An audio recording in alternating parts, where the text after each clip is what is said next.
The third-party fiduciary agent for the Department of Education could be held responsible for the loss of federal Arra dollars if the funds aren't obligated by the end of the fiscal year, or if a requested extension to the deadline isn't granted by the U.S. Department of Education.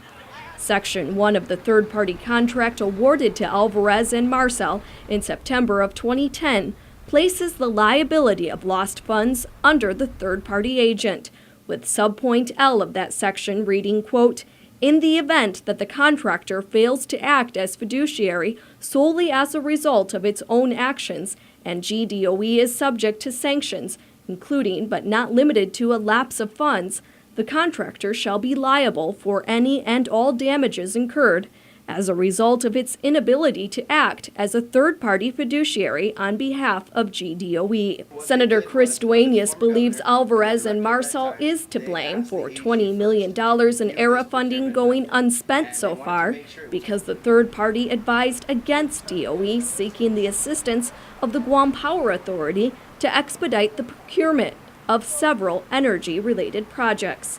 Duenas points out that GPA successfully assisted the Guam Energy Office with the execution of $10 million in Arra-funded projects. What they did was, under the former governor and the director at that time, they asked the AG first to review this procurement method. And they wanted to make sure it was completely legal, and then they asked the federal government. The federal government, through the Energy Office, had no problem with it, but it seems to always run up against a stumbling block at GDOE. The senator says he questioned Alvarez and Marcel as to why the company advised against DOE seeking the aid of GPA, and he was told that they didn't believe this was a proper procurement vehicle or a good opportunity. But Duenas says that if it worked for other Arra-funded projects, it should work in the case of DOE. So I'm very curious that, you would think, having seen that this is an approved method, why would they continue to resist and continue to say that, this is something they believe is not proper? Duenas says his office is currently reviewing the contract awarded to Alvarez and Marcel.